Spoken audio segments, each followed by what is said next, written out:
A'udzu billahi minasyaitonir rajim. Bismillahirrahmanirrahim. Assalamualaikum warahmatullahi taala wabarakatuh. Alhamdulillahilladzi anzala al-kitab adhhara al-haqqa bil haqqi wa akhza al-ahzab wa atamma nurahu wa ja'ala kayda al-kafirin fi tabab.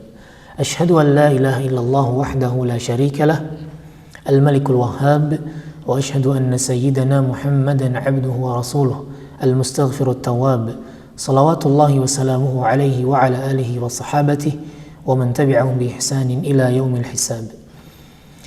Amma ba'du, Allahumma 'allimna ma yanfa'una wa anfa'na bima 'allamtana wa zidna ilma. Ikhwatal iman, azzani Allah wa iyyakum, para pemirsa yang senantiasa dimuliakan Allah Subhanahu wa taala dimanapun Anda berada. Alhamdulillah, segala puji atas kehadiran Allah Subhanahu wa taala dan segala karunia serta nikmat-Nya, sehingga pada pagi hari ini kita dapat kembali melakukan aktivitas kita, aktivitas rutin kita, yaitu kajian ilmiah dengan tema riba. Ikhwatal iman, azzani Allah wa iyyakum. Pada pertemuan sebelumnya kita telah membahas tentang riba di masa kaum Yahudi, di mana riba di kalangan mereka pun telah diharamkan oleh Allah Subhanahu wa taala, namun mereka justru mencari mencari-cari pembenaran sehingga menjadikan mereka menghalalkan atau mensiasati segala hal agar dapat menjadikan riba ini halal bagi mereka, namun padahal sejatinya itu haram sebagaimana yang termaktub dalam syariat mereka. Ikhwatal iman, azzani Allah wa iyyakum. Dahulu orang-orang Yahudi, sebagaimana pada pembahasan sebelumnya, itu mereka mengharamkan riba hanya di kalangan mereka, di komunitas mereka. Sesama Yahudi ketika melakukan transaksi tidak boleh ada riba. Namun anehnya mereka menghalalkan hal tersebut ketika mereka bertransaksi dengan selain Yahudi. Misalnya mereka melakukan transaksi dengan orang-orang Nasrani di luar Yahudi. Kata orang-orang Yahudi, ini diperbolehkan. Sehingga disitulah mereka terlaknat dari sisi Allah Subhanahu wa taala. Kenapa? Orang-orang Yahudi itu orang-orang yang tahu, orang-orang yang paham, namun mereka menyelewengkan ajaran tersebut, pemahaman tersebut, pengetahuan tersebut kepada hal yang tidak diperkenankan oleh Allah Azza wa Jalla, sehingga mereka dikatakan ghairil maghdubi alaihim, orang-orang yang dimurkai oleh Allah Subhanahu wa ta'ala atas pengetahuan mereka, namun mereka justru menyelewengkan hal tersebut. Ikhwatal iman, azzani Allah wa iyyakum. Kemudian pada kesempatan kali ini kita akan masuk pada pembahasan tentang riba fil jahiliyah. Bagaimanakah riba itu di masa kaum jahiliyah sebelum diutusnya Nabi sallallahu alaihi wasallam. Mari kita simak bersama pada kitab yang dikarang oleh Syekh Sa'id bin Wahab Al-Qahtani rahimahullahu taala. Beliau berkata, laqad kana riba muntashiran fi asril jahiliyah intisharan kabira. Dahulu riba telah tersebar merajalela di tengah kaum jahiliyah. Wa qad adduhu min al-arbahil 'azimah fi za'mihim allati ta'udu 'alaihim bil amwal at-ta'ilah. Bahkan mereka menganggap riba itu adalah sebuah cuan, sebuah keuntungan yang besar yang harus kita raih bersama. Waqad rawa at-Tabari bisanadihi fi tafsirihi an Mujahid. Dalam sebuah riwayat yang disampaikan oleh at-Tabari dan sanadnya muttasil sampai kepada Mujahid, bahwasanya beliau berkata, kanu fil jahiliyah yakunu lirajul 'ala rajul ad-dain fa yaqulu laka kadza wa kadza wa tu'akhir 'anni fa yu'akhkhar 'anhu. Dahulu di masa jahiliyah, apabila seseorang memberi utang kepada orang lain, kemudian ia berkata, akhirkan ini. Maksudnya apa? Penundaannya, penundaan dalam pelunasan. Namun kemudian tambahkan sesuatu bagi si pemberi utang. Nah, ini adalah bagian dari apa? Riba. Sehingga bagi mereka hal tersebut adalah bagian dari keuntungan. Mungkin di zaman sekarang bisa kita sedikit beri ilustrasi. Si A misalnya memberikan pinjaman modal kepada si B dengan modal sekitar 50 juta, dan pada tiap bulannya akan dikembalikan 1 juta, sehingga pada 50 bulan insya Allah akan terlunaskan utang tersebut. Namun si A yang memberi pinjaman kepada si B mengatakan, nanti di akhir pelunasan itu ada tambahan. Atau misalnya si B dalam kasus lain dia tidak mampu untuk melunasi pada bulan-bulan tertentu. Maka kata si A, bila Anda tidak mampu untuk melunasi, ya baik, tidak apa-apa, saya akan akhirkan, saya akan tangguhkan masa tenor pelunasan, namun tambahkanlah utang itu atau piutang tadi yang harus kamu lunasi kepada diriku. Maka ini menjadi satu tambahan keuntungan di atas akad utang piutang. Dan inilah hakikat dari riba jahiliyah. Wa ghalibu ma kanat taf'aluhu al-jahiliyatu annahu idza halla ajalu ad-daini qala man huwa lahu liman huwa alaihi ataqdi am turbi. Inilah riba yang sejatinya. Dan kebanyakan yang terjadi pada masa jahiliyah yang dilakukan oleh kaum jahiliyah adalah apabila telah jatuh tempo pelunasan yang harusnya lunas, maka si kreditur tadi di masa jahiliyah berkata kepada debitur, si penghutang, ataqdi am turbi, kamu mau lunasi atau ditangguhkan masa tenornya namun ada tambahan piutang yang harus kamu tambahkan pada utang yang telah kamu pinjam. Nah, maka ini adalah hakikat dari riba jahiliyah. Fa idza lam yaqdi zada miqdaran fil mali alladhi alaihi. Kalau dia tunaikan maka selesai urusannya.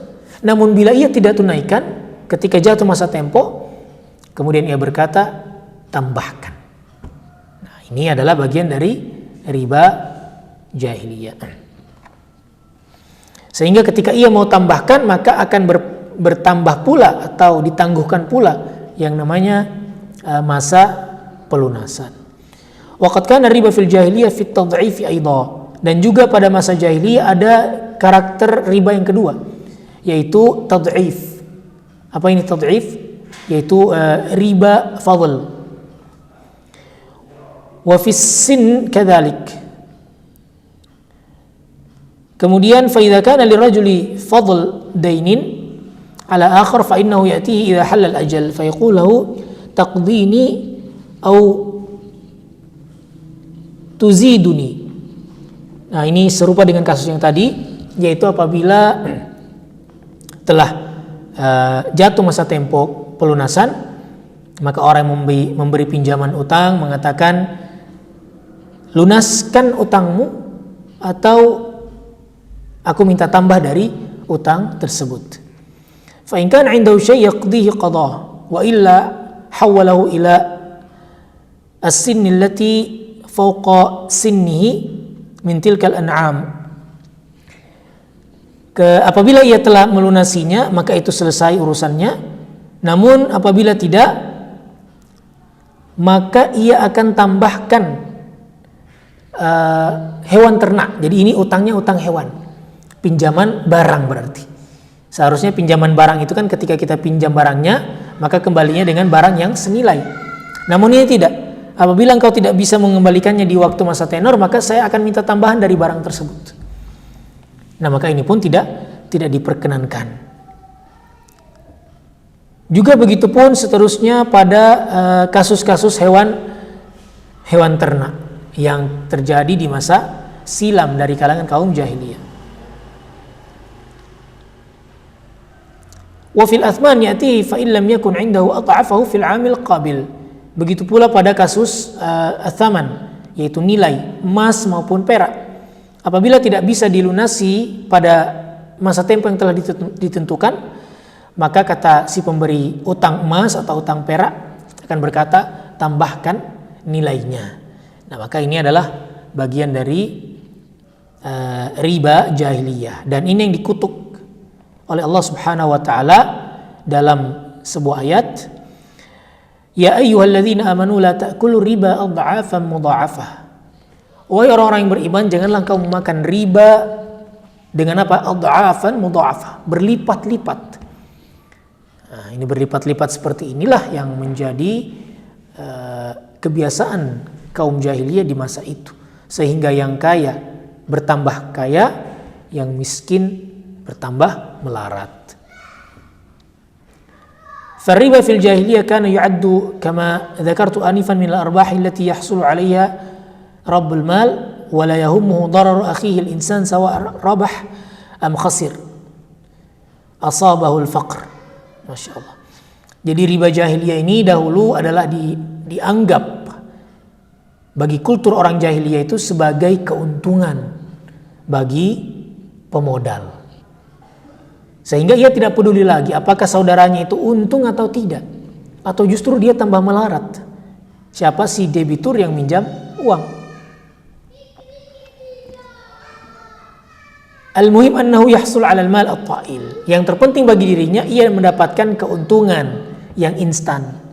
Walau adda dzalika ila ilakil akharin. Walaupun itu berdampak negatif pada orang lain, bahkan justru merusak keuangan saudaranya. Wa ma dzalika illa liqubhi af'alil jahiliyah wa fasadi akhlaqihim. Dan hal tersebut tidak lain dan tidak bukan karena rusaknya akhlak orang-orang di masa jahiliyah dan juga rusaknya fitrah mereka. Ini secara fitrah adalah sesuatu yang menyelisihi bahkan merusak naluri seseorang. Namun hanya karena murni keuntungan yang mereka harapkan, yang ingin mereka dapatkan, mereka pun tidak peduli lagi dengan yang namanya fitrah, juga yang namanya keuntungan.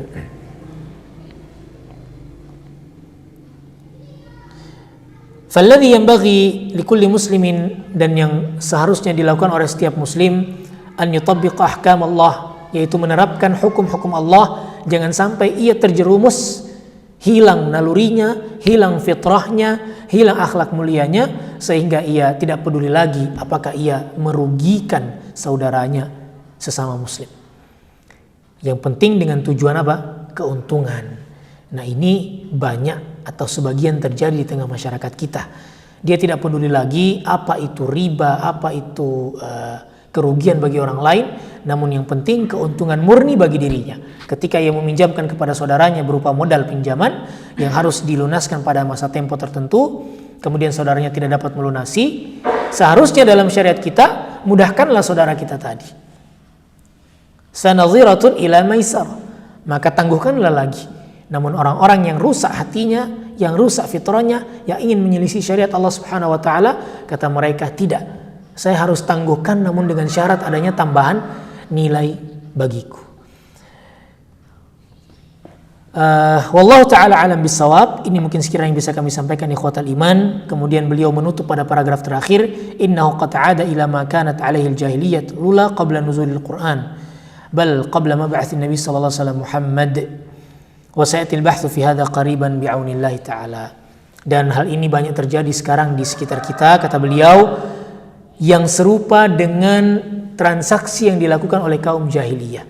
Sehingga jangan sampai kita menjadi orang-orang seperti kaum jahiliyah di masa silam yang menjadikan riba itu selalu berlipat ganda, murni hanya untuk keuntungan mereka semata. Wal'iyadu billah. Wallahu ta'ala alam bisawab. Mungkin ini sekiranya bisa kami sampaikan, kurang lebihnya kami mohon maaf. Wa sallallahu ala nabiyyina Muhammadin wa ala alihi wa sahbihi wa sallam. Wa akhiru da'awana alhamdulillahi rabbil alamin. Subhanakallahumma rabbana wa bihamdika asyhadu an la ilaha illa anta astaghfiruka wa atubu ilaik. Thumma assalamu alaikum warahmatullahi wabarakatuh.